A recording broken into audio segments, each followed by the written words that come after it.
뭐 클라우드에어나 스킨앤스킨처럼 차트에 근거한 의미 없는 추측에 근거해서 매매를 하시면은 상당히 위험한 결과를 맞이할 수 있다. 따라서 핵심은 좋은 기업과 좋은 산업을 찾는 것이지 결코 좋은 차트의 기업을 찾는 것이 아니다.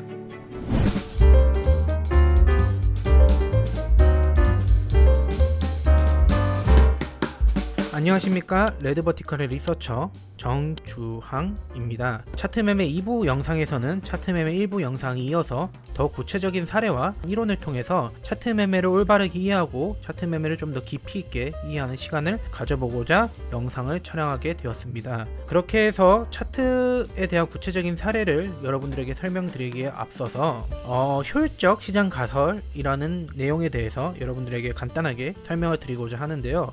그래서 효율적 시장 가설이란 무엇이냐, 이 그래프는 재무관리, 경영학과의 재무관리 교과서에서도 보실 수 있는 그림인데요. 이 파란색 선은 기업의 실적이 긍정적으로 발표되었을 때 기업의 주가가 이렇게 빠르게 상승을 하고 그 이후의 구간에서 횡보를 하는 모습을 보인다 라는 것을 보여주고 있고, 반대로 빨간색 선은 주가에 대한 부정적인 실적이 발표되었을 때 주가가 빠르게 하락을 하고 그 이후 그 구간에서 횡보를 한다 라는 것을 보여주는 그래프입니다. 그렇게 해서 이 그래프를 통해서 효율적 시장 가설이 주장하고자 하는 내용은, 주식시장은 효율적이기 때문에 어떠한 기업에 대한 정보가 공개가 됐을 때 그 주가는 그 정보를 빠르게 반영을 해서 차익거래가 이루어지기 힘들 만큼 빠르게 반영을 하기 때문에 이제 차트를 통한 매매는 효과가 없다라고 보는 것이 이제 효율적 시장 가설 내용이 될 텐데요. 좀 더 구체적으로 설명드리면 좀 더 복잡한 내용이긴 합니다만, 그렇게 해서 효율적 시장 가설에 따르면은 모든 기업의 주가는 이런 식으로 움직여야 됩니다. 뭔가 빠르게 움직여야 됩니다. 즉각적으로 이렇게 상승을 했다가 그 이후 별로 변동이 없고, 하지만 현실 시장에서의 기업의 주가를 보면은 오른쪽에 보시는 그림처럼 어떤 호재 기사가 터지더라도 상승과 하락을 반복하면서 파동의 형태로 움직이는 것을 더 많이 보실 수 있는데요. 그렇다 보니까 차트 매매 하시는 분들은 이제 이러한 차트는 파동으로 움직이기 때문에 파동을 잘 분석하고 이해를 한다면은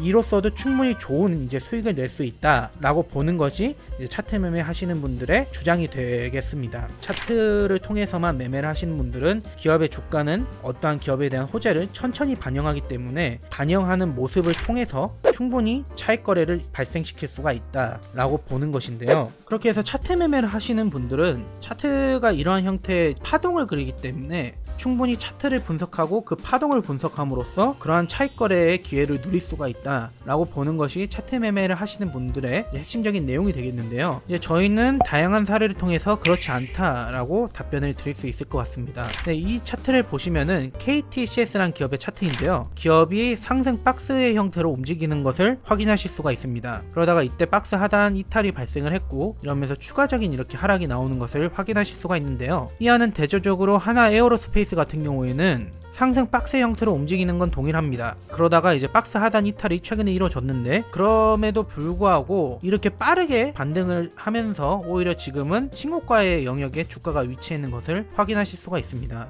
이제 차트 분석으로는 설명이 되지 않는 그런 형태의 움직임이 나온 것을 확인하실 수가 있는데요. 그렇다면 이러한 이제 차트 분석을 통해서 예측할 수 없는 주가의 흐름이 왜 발생을 하였는가에 대해서 설명을 드리자면은, 저희가 유튜브 영상에 K방산, 한국방산에 대해서 어떠한 전망을 갖고 있고 어떠한 기업들이 어떠한 경쟁력을 갖고 있는지에 대해 설명한 영상이 있습니다. 이때 하락 당시에 하나 에어로스페이스의 악재가 반영이 되었나 방산에 대해서 전문적으로 리서치하는 분이 조사한 결과 환율이 오르는 것 외에는 특별한 리스크가 없다라는 내용을 확인했습니다. 그러니까 바로 이렇게 하락을 하다가도 V자로 반등을 해버리는 그러한 이제 예측할 수 없는 주가의 움직임이 나온 것을 확인하실 수가 있는데요. 이처럼 좋은 산업에 속해 있는 기업들은 차트 분석으로 예측할 수 없는 형태로 주가가 움직인다라는 것을 이렇게 확인하실 수가 있습니다. 그래서 다음으로 보실 기업의 차트는 클라우드에어라는 기업의 차트입니다.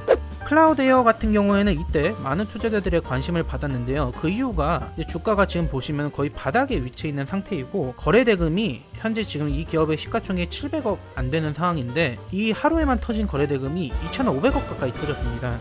그러다 보니까 이제 시가총액의 몇 배가 되는 금액이 거래가 되다 보니까 많은 사람들이 이거 세력들이 매집을 하는 것이다, 뭔가 엄청난 호재가 숨어 있다, 뭐 이러한 찌라시가 돌면서 많은 투자자들의 관심을 끌었는데요. 근데 현재 보시면 아시겠지만 차트의 움직임과는 별개로 지금 거의 신저가 부근에서 횡보하고 있는 것을 확인하실 수가 있습니다.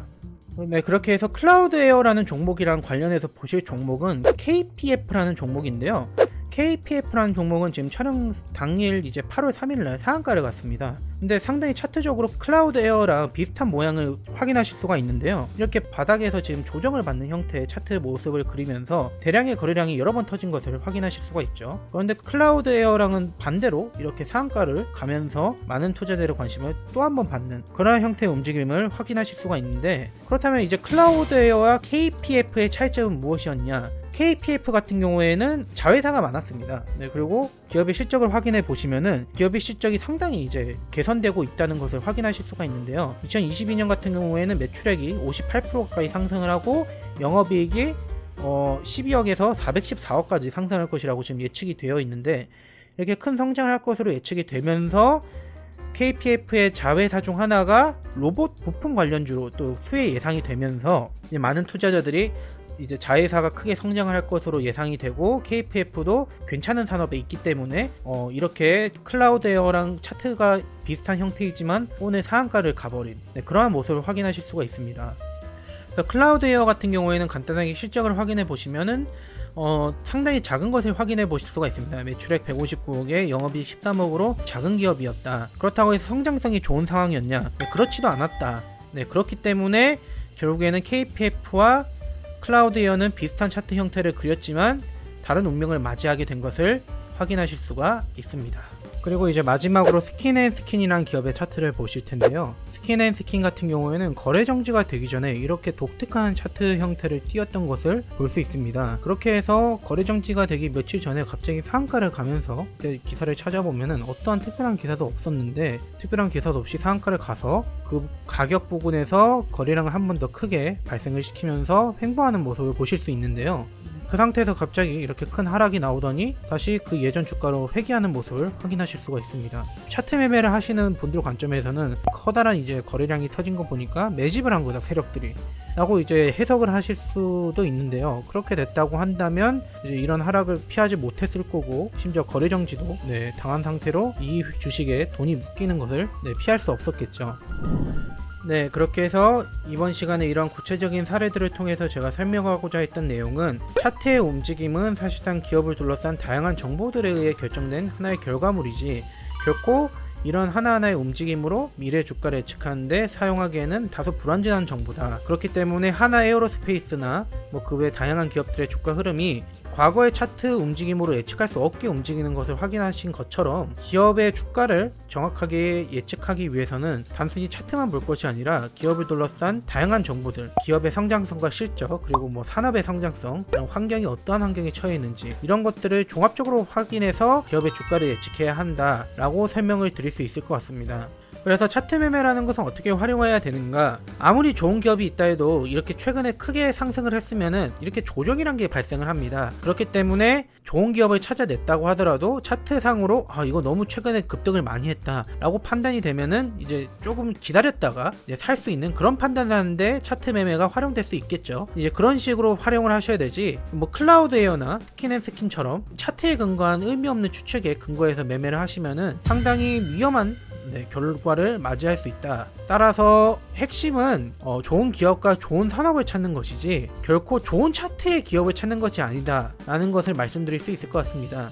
그래서 차트 매매는 이 기업이 좋은 기업이라고 확신이 들 때 여러가지 분석을 통해서 이 좋은 기업의 주식을 좀 더 싸게 살 때 활용할 수가 있지, 그 자체로 미래 주가를 예측하는 목적으로 활용하는 것은 매우 불완전한 매매가 된다 라고 설명을 드릴 수 있을 것 같습니다. 그렇게 해서 오늘 영상은 이렇게 마무리하도록 하겠고요. 앞으로 이제 차트 분석을 하실 때는 이런 식으로 좋은 기업인지 좋은 산업인지 먼저 판단을 하신 이후에 이제 차트 분석을 하셔라 라고 다시금 말씀을 드리면서 이번 영상은 마무리하도록 하겠습니다. 지금까지 시청해 주셔서 감사합니다.